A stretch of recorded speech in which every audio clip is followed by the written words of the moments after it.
Axel de Tarlet, les États-Unis sont en passe de devenir le premier producteur mondial de pétrole et ça change beaucoup de choses. Oui, selon les dernières projections de l'Agence internationale pour l'énergie, les États-Unis vont dépasser cette année l'Arabie Saoudite en production de pétrole et l'année prochaine, ils pourraient supplanter la Russie pour devenir numéro 1 mondial, premier producteur mondial de pétrole, car la production américaine ne cesse de croître et ce grâce à la révolution du pétrole de schiste. On parle beaucoup du gaz de schiste, mais il y a aussi le pétrole de schiste qui représente aujourd'hui 5% de la production mondiale et ce sera le double en 2025. Pourtant, l'Arabie Saoudite a tout fait pour essayer de tuer dans l'œuf cette révolution du pétrole de schiste. Oui, l'Arabie Saoudite a sciemment organisé la chute des prix du pétrole vers 40 voire 30 $ le baril, espérant ainsi provoquer des faillites en chaîne dans cette industrie naissante du pétrole de schiste. Alors certes, il y a eu, c'est vrai, beaucoup de faillites aux États-Unis avec le pétrole aussi bas, mais ceux qui ont survécu sont aujourd'hui plus forts que jamais et gagnent beaucoup d'argent. Donc oui, l'univers du pétrole a radicalement changé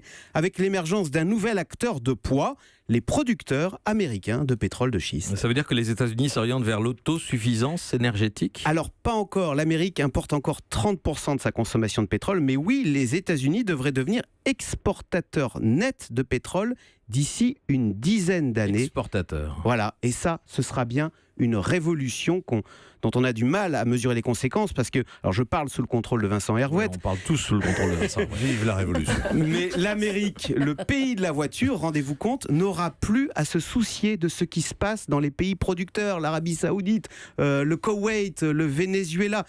C'est sûr, la diplomatie américaine sera beaucoup plus libre, elle ne sera plus l'otage de l'automobiliste américain. Mais c'est d'ailleurs déjà un peu le cas. Les tensions au Moyen-Orient ne provoquent plus, vous l'aurez remarqué, de flamber des cours du pétrole, comme c'était le cas auparavant. Autre conséquence, franchement négative, c'est que la consommation de pétrole va encore augmenter. Eh bien oui, avec ces nouveaux producteurs américains, on a l'assurance d'avoir durablement un pétrole abondant et bon marché. Donc oui, alors bonne nouvelle pour l'automobiliste. D'ailleurs, ça vaut pour nous, Européens. En revanche, c'est nettement moins bon pour la planète, car c'est sûr, avec une essence bon marché, eh bien la pression pour passer à la voiture électrique sera nettement moins forte.